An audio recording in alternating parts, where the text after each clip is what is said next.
Night Bulletin presents An Evening with a Close Friend. Written and read by TF Ahmad. 1. The Arrival. John Islington stood on the platform at Union Station, awaiting the arrival of his friend on the 4:30 train from Indianapolis. He had checked his pocket watch 4 times in the last 15 minutes, sighing each time as he noted the train's delay. At last, at 7:15, a low rumble and the smell of smoke alerted him of the tardy locomotive's arrival. He pocketed his watch, which he had been gripping tightly in his hand. The brightly painted yellow and sapphire train came to a grinding halt in front of him. The smartly dressed Islington watched as conductors hopped off onto the platform and dutifully opened the doors for the weary passengers, no doubt fatigued from a long and tiresome journey. He turned his head from left to right, scanning the growing mass of faces for that of his one true friend, Thomas Harrison. Harrison disembarked from his respective car, suitcase clutched in his strong hands. His large frame dwarfed those of his fellow passengers. Because of this, he was able to spot his enthusiastic friend John Islington with ease. The harried traveler gripped the arm of his friend with the strength of a boxer. "You're looking well," Harrison said. "I feel well," replied Islington, a smile painting his broad face. "And you are looking better than I could have imagined." "Thank you, but I fear this journey has made me weary." "I live a short train ride away. We can retire there for a meal and a drink."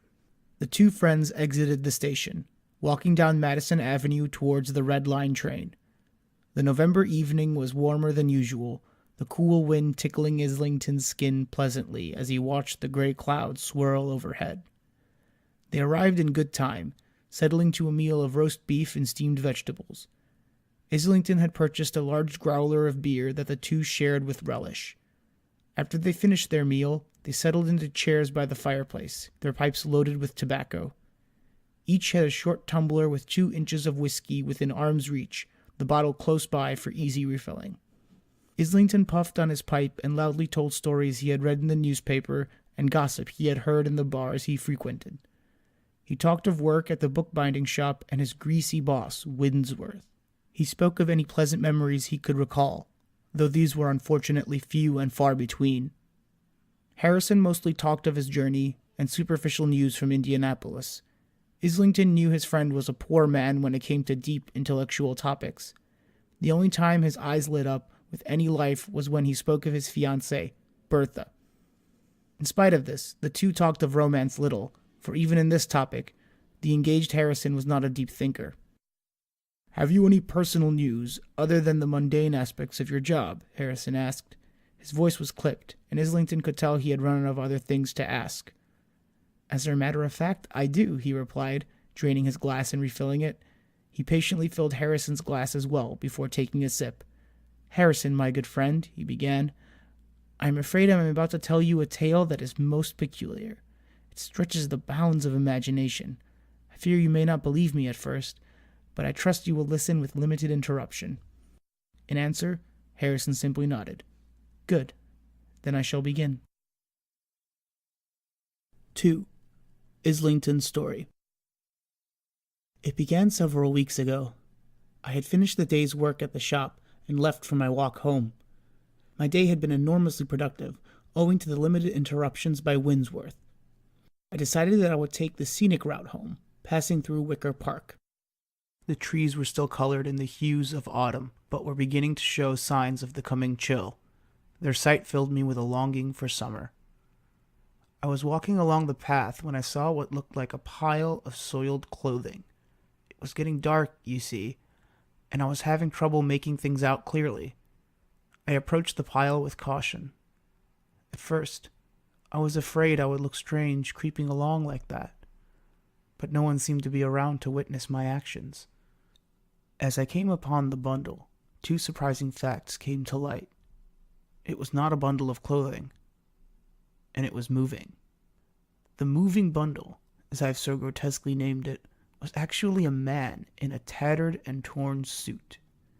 He was sitting on the ground against the tree. His suit and pants were gray, and they were in the most dreadful condition. Bits of fabric were torn and sliced in ribbons, as if a tiger had expressed his displeasure upon the man. His white shirt was filthy and soaked in sweat.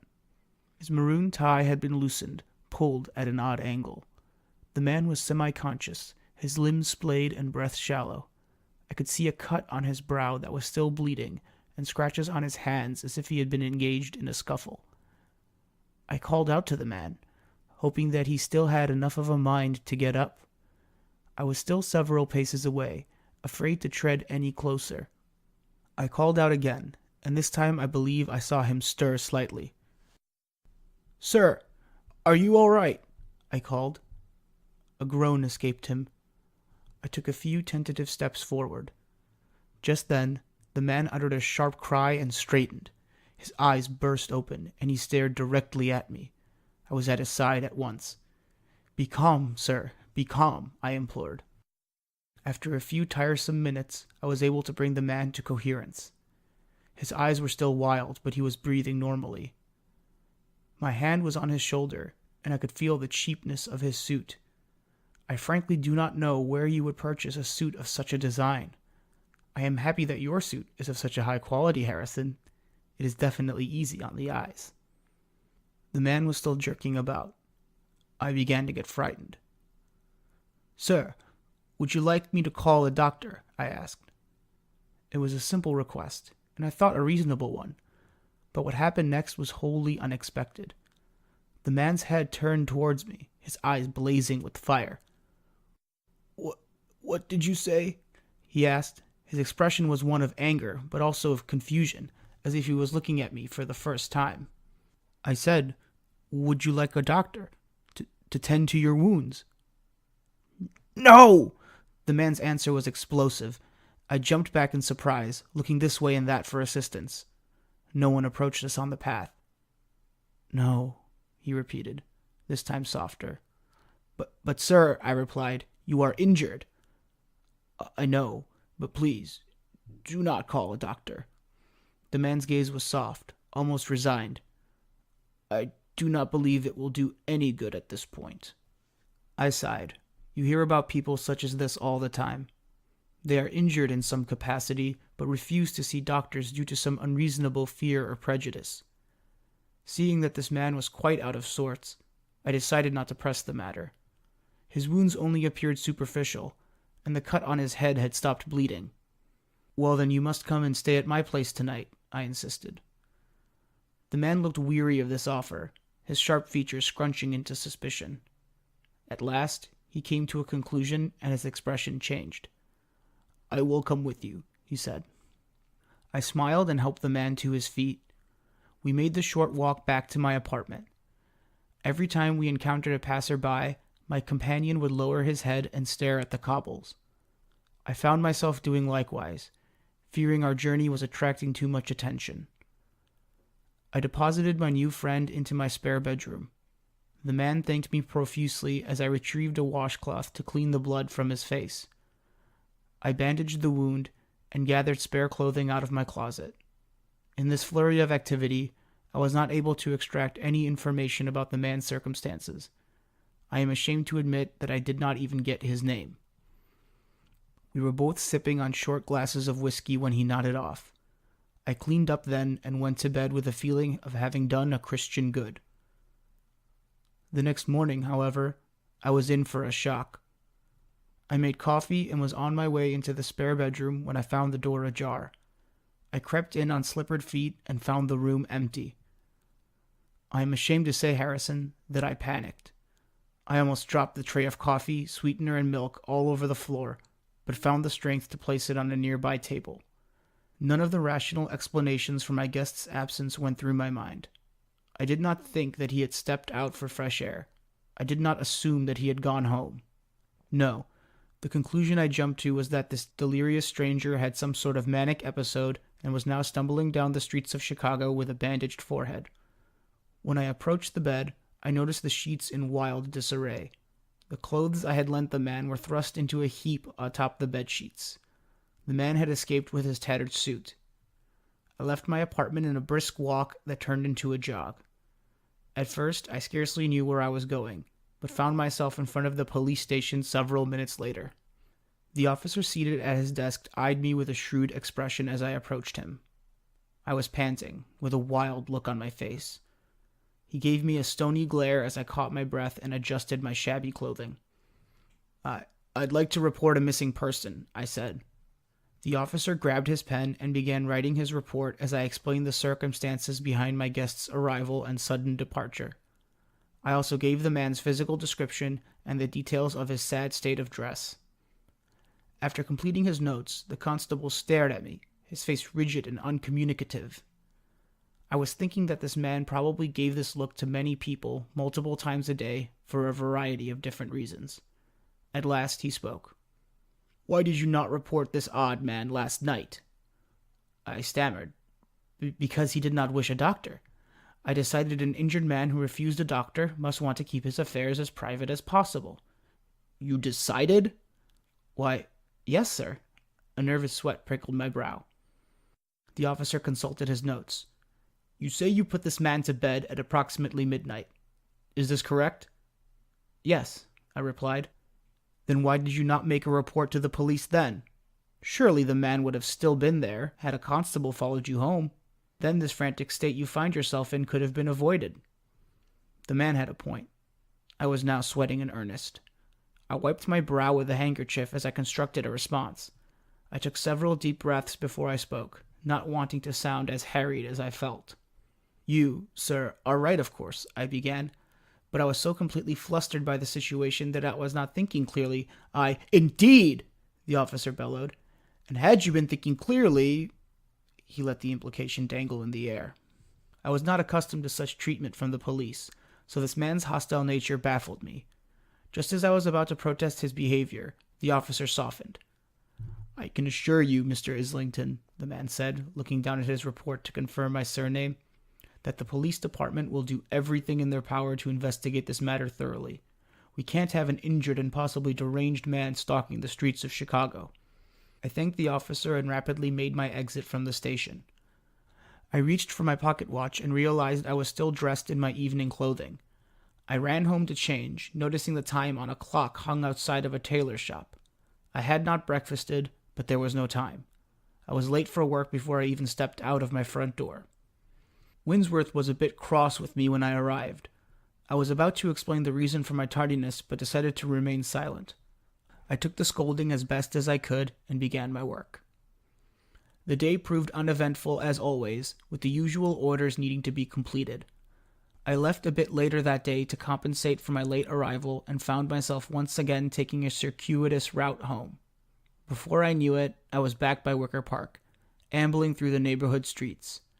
It was getting cold that evening, but I felt energized by it rather than repulsed. Many other Chicagoans did not seem to agree with me, for the streets were mostly deserted. Though I did not at first know it, I was treading upon the same path I had walked the previous night. Sweat began to accumulate on my brow despite the chill in the evening air. I was starting to recognize my surroundings with a horrible dread. I saw the man leaning against the same tree as he had the previous night. He was still wearing his tattered suit, his shirt soaked in sweat. He had a cut on his brow that was bleeding fiercely, and he had numerous scrapes on his hands as if he had been in a fight. He was delirious, mumbling incoherently and swaying slightly. His head appeared to be operated by a puppeteer, it was swaying so. At the time I remember feeling confusion more than fear. In hindsight, however, I do not know how I remained calm. I kneeled before the man and placed my hand on his shoulder. A sudden rush of déjà vu filled me, and I was momentarily lightheaded, but I gathered my wits and focused. "Sir," I asked, "are you all right?" The man continued to mumble, so I gave him a violent shake. "Sir," I said again, "are you all right? Should I fetch a doctor?" Those were the magic words. I had said them without thinking, but the man's reaction was such as if I was a wizard casting a spell. "No," the man said in a harsh, raspy voice. "No doctors, please." The feeling of familiarity was overwhelming. "What is your name?" I asked, bending closer to the man. His odor was repulsive, but I stomached it. I do live in Chicago, after all. My name," the man said with considerable effort, "is Clark." I was about to ask Clark more about his identity when I noticed him falling into a state of delirium. There was nothing further I could get from him at the moment. "I'm going to take you back to my apartment. Is that all right with you?" The man was in such a state that he did not answer or object as I hauled him to his feet. It was strange. There were no people in the park that night either. I did not see a single soul pass us, as if we were ghosts. I again deposited the man into the spare bedroom. I replaced his tattered clothing with the same spare clothing he had discarded the previous night.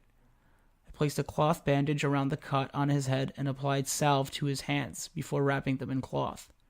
I placed both a glass of water and a glass of brandy on the bedside table. He was asleep before long, and I was firm in my resolve to find a policeman that night. I went into the sitting room, seated in the chair you now sit in, Harrison. I was drinking a glass of coffee, hoping to keep my wits about me. I was forming an explanation that would satisfy the strict and skeptical officers of the law when I began to doze. It came upon me gradually, I guess, so that when I actually slipped into my slumber, it was not like a stone thrashed against my mind, but like a quiet slip into a stream. I awoke several hours later, my mind in a fog. I had dropped my cup onto the rug, causing it to shatter and spill black dregs of coffee onto the floor. The sun streaming in from the windows gave me a start. It was morning. I dashed into the spare bedroom and to my horror found it empty. The sheets lay in disarray as they had the night before. The clothing I had loaned to the injured man was now tossed about the room without regard. One sight gave me pause, however. Among the bed lay a heap of white and brownish red cloth. I approached it as if it were some sort of wild animal. The heap was cloth stained with dried blood. I grabbed the bed frame and shook my head. I was flabbergasted. The events of the previous night and morning were replaying in my head. This time, though, there was more concrete evidence of the man's presence. I summoned a doctor this time, for I wanted a medical man's opinion of the evidence. The doctor was a man not known to me, for I rarely had the need to summon doctors for my personal health. His name was Leonard Bosley. He had neatly combed gray hair and a well-kept beard. His clothing was of the highest quality and his gaze stern. I attempted to explain the nature of my summons, but his unwavering expression caused me to stumble over my story. Upon examining the evidence, Dr. Bosley determined that the bandages were fresh and recently used. The doctor's expression rarely changed, but I sensed his unease at my situation. A strange man summons him to his apartment, rambling about an injured man at a park, and shows him bloody bandages. "I assure you," I said as the doctor departed, "I will be speaking to the police about this incident and reporting a missing person." Only when the doctor left did I allow panic to seize me. I poured myself a double whiskey and downed it in one seismic gulp. I let my body and mind steady before I decided I must follow through on my promise to report this to the police. I made my way with a firm conviction that I was doing my civic duty. As I approached the station, I froze in my tracks. Exiting the doors was the doctor whom I had just spoken to. He did not make eye contact with me, but turned in the opposite direction from where I'd come and walked with a hurried pace. I remained standing, trying to figure out what to do next. I decided, in my naivete, that it was still my civic duty to report to the police all that had transpired. I entered the station and approached the front desk. A different officer occupied the seat than the one I spoke to the previous day, but his suspicious expression made me think that he somehow knew me. "Good morning, sir," I began. "I'd like to report a missing person." The officer made slow movements in gathering his pen and checking the inkwell. Though he was suspicious, he also appeared bored, as if he were an aristocratic gentleman observing the ranting of a street vagrant. He indicated with his free hand for me to go on.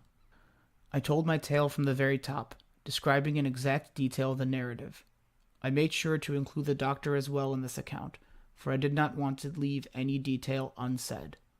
When I completed my account, the officer made a show of putting his pen away before staring back up at me. "One moment, sir," he said, standing up. "I'll be back. Please remain where you are." The officer disappeared through a rough brown door into a side hallway and emerged minutes later with another officer behind him. "Right this way, Mr. Islington," he said, gesturing me to enter into the hallway.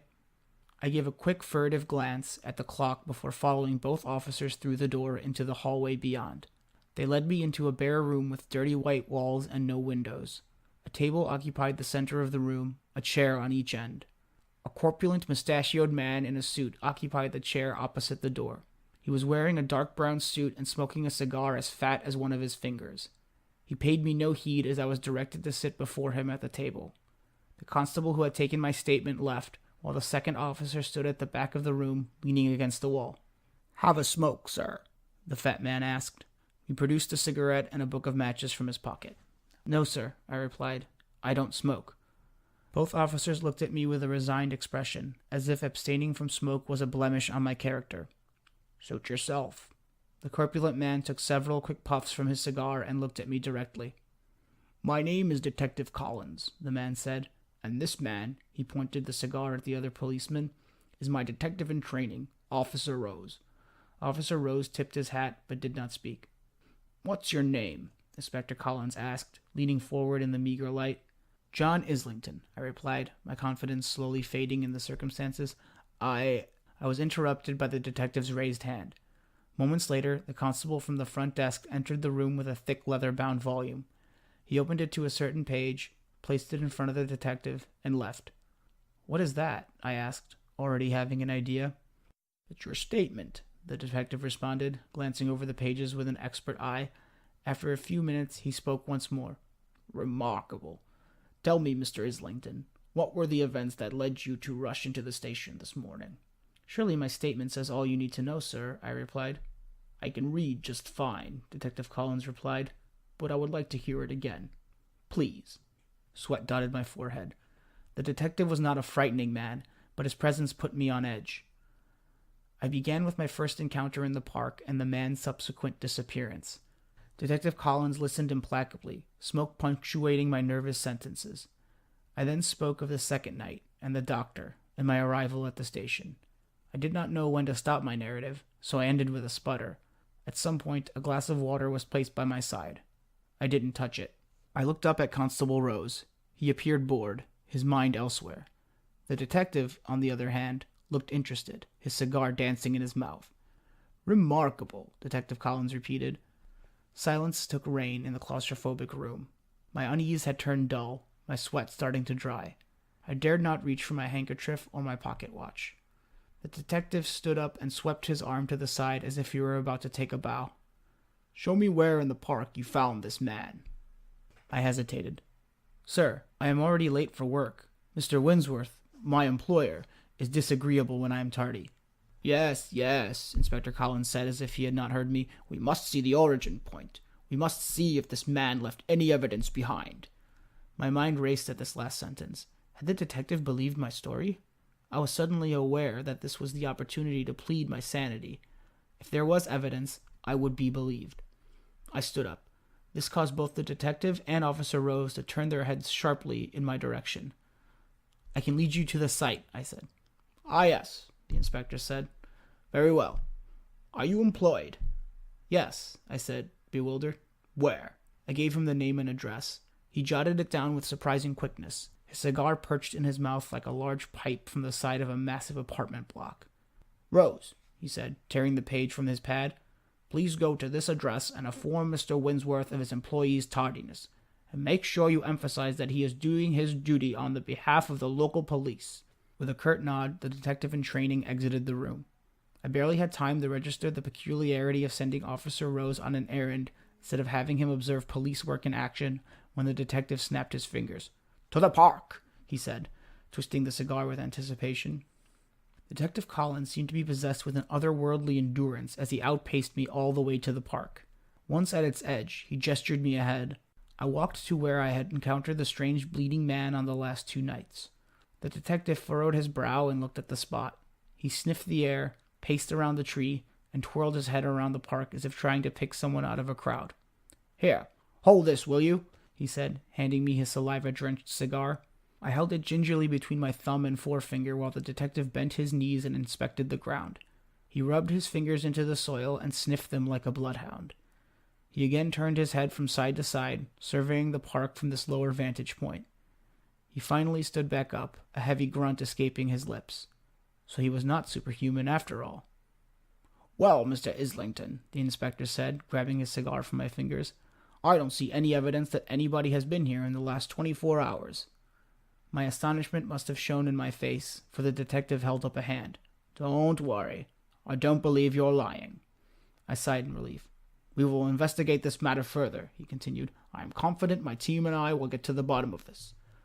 I thanked Detective Collins and left the park. My walk to work was short, and my tardiness elicited barely an annoyed grunt from Winsworth.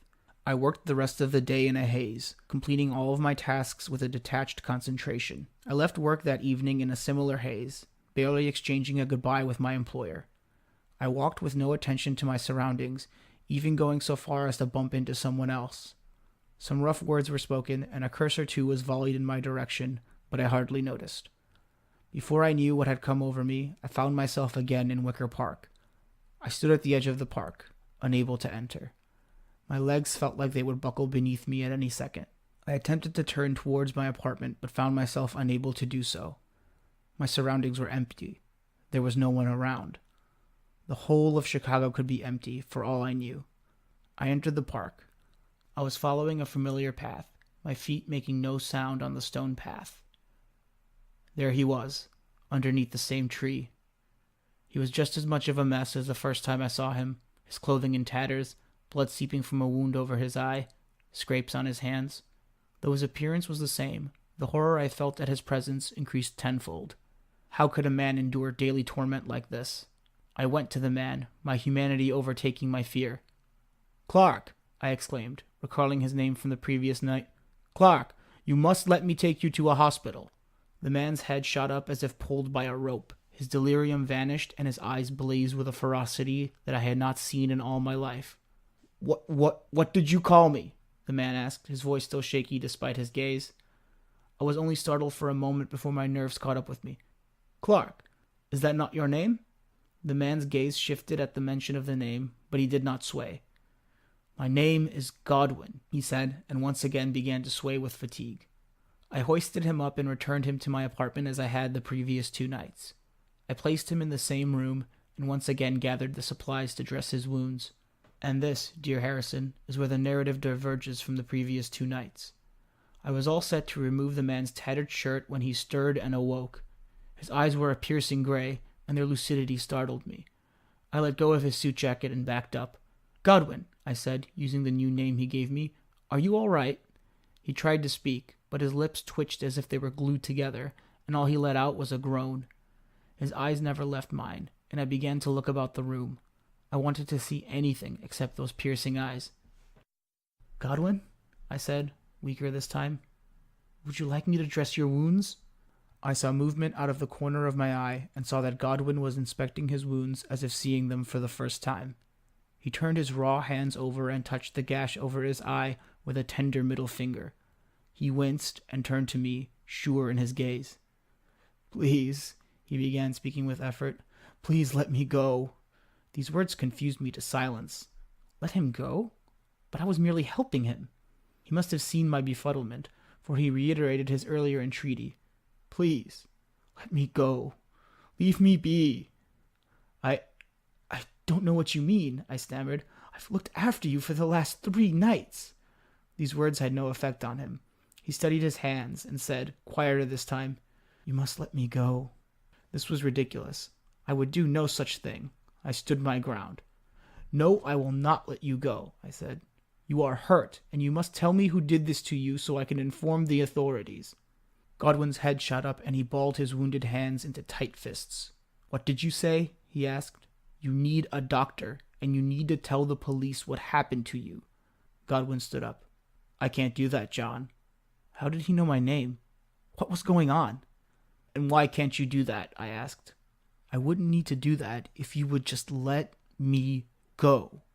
He said the last 3 words in a staccato rhythm, giving them each a monumental weight. I did not see his first punch coming. It connected solidly with my chin and threw me backwards against the wall. I didn't have time to react before I felt another fist connect with my temple. I felt a blinding pain at the point of impact. My vision blurred and I cried out, thrusting my arms out and flailing them in an attempt to fight back. My arms passed through the air. I slid down the wall and sat onto the ground. I passed out in seconds. I awoke to find the face of Detective Collins mere inches from mine. I cried out and shuffled out of the way. "My God, Mr. Islington," the detective said. "Are you all right?" I squeezed my eyes shut and steadied my breathing. My head pounded in a steady and dull rhythm. I opened my eyes and stood up, fixing my suit. "What are you doing in my apartment, Detective Collins?" I asked. "I followed you here from the park." My astonishment was plain on my face, and the detective smiled in triumph. He produced a half-smoked cigar from his pocket and lit it. "Yes, clever of me, I know," he said. "I thought I would camp out at the park out of sight and see if the man would show himself. When I arrived at the park, however, I saw that I was late. You were already helping the man to his feet, just as you described him. You were too busy in your task and did not notice me shadowing you the whole way." "Why did you not interfere and apprehend the man?" I asked. Detective Collins blew out a plume of smoke and used one of his sausage fingers to tap his temple. "Detective's intuition," he said. "I wanted to see how the situation would play out. I saw you bring the man into your apartment. I waited outside your door and tried to listen to your conversations. I will admit that I was not able to hear the exact words exchanged, but I trust it was not a pleasant conversation." I nodded. "When I heard the scuffle," the detective continued, "I burst through the door, which you had neglected to lock, and found you on the floor passed out." "Did Godwin escape?" The detective raised an eyebrow. "Godwin?" "The name he gave me at the park. He seemed upset that I called him Clark." "That's strange," he said. Again, I nodded. The detective looked about the room. "Your apartment is empty, save for the two of us." I shook my head, still trying to process the situation. "He must have run out before you came in," I said. The detective shook his head. "Impossible. I came through the front door. He would have had to run past me to escape. Could he have escaped through the window?" I shook my head. "We are 4 floors up." "I know that," he said. "It is implausible, but not impossible. Either way, it's the only explanation we've got." I sat at my kitchen table nursing a glass of whiskey while the good detective searched my apartment. After he was done, he asked if I would like a doctor. I refused, and he took his leave, saying he would file a report regarding this incident. I took the rest of the week off from work, citing illness. Winsworth was not happy, but he did wish me a speedy recovery. I spent my days in the apartment, reading books and sleeping frequently. I went out only twice for groceries and other provisions. I believe I downed 3 full bottles of whiskey in as many days. As the temporal distance from my fight with Godwin increased, I began to believe the entire thing a delusion, a flight of fancy. Perhaps I had dreamed the entire thing, and unknowingly pulled the police into a non-existent missing persons plot. I did see Detective Collins one last time after he burst his way into my apartment. This time, he pounded his fist on the door like a carpenter hammering a stubborn nail. I let him in and offered him a drink, which he refused. He lit his cigar and told me that they had made little progress in searching for Godwin. I told the detective inspector about my theory that he was a delusion. "But I saw him," Collins said. "I saw him exactly as you described him, down to the tattered clothes and fresh wounds. I saw you carry him into your apartment, and I heard you two get into a tussle." "Could it have been a shared delusion that I supplanted in your mind?" I ventured.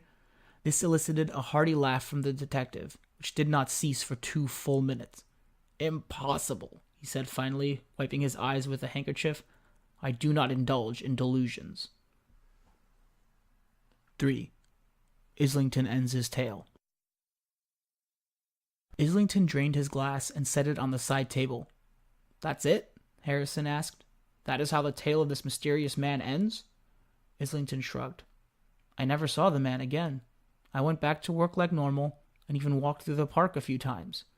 The man named Clark or Godwin never cursed me with his presence again." Harrison seemed to deflate in his chair. "Oh, don't look so glum," Islington said. "I believe I have a startling theory about what happened to this man." "Well, do tell." "Okay." Islington settled into his chair. "I still maintain that this man was wholly of my imagination." "But the detective—" "I know what the detective said, and I do believe that he does not indulge in delusions. For this Clark Godwin character was not a delusion. Yes, he was from my imagination, but he was also real as flesh. I believe I conjured this man, so to speak, in order to have a companion to look after. It does get so lonely in the city of thousands. A man can go his entire life living in a building full of people and die the loneliest man on the planet." Harrison scoffed. "That was quite a story," he said, "though I have a hard time believing in your theory." Islington waved a wary hand as if swatting a fly.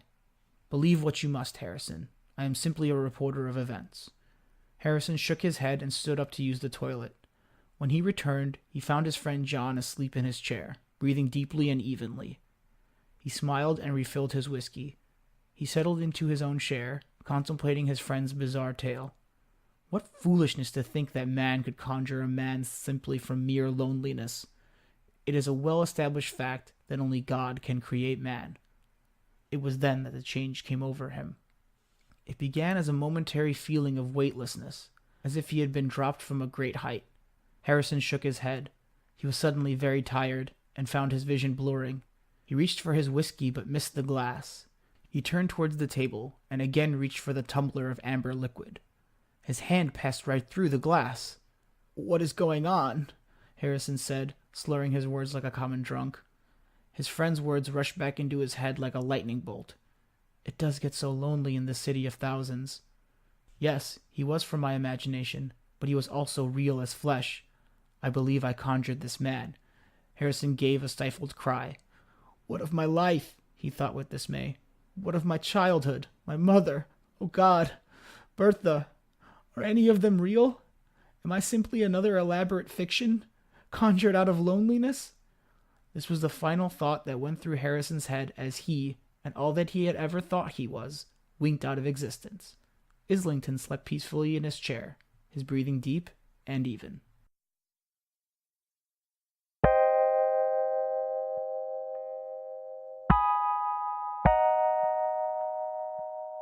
That was An Evening with a Close Friend. Please rate and review on iTunes and tell a friend about this podcast. Thank you for listening, and we'll see you next time on The Night Bulletin.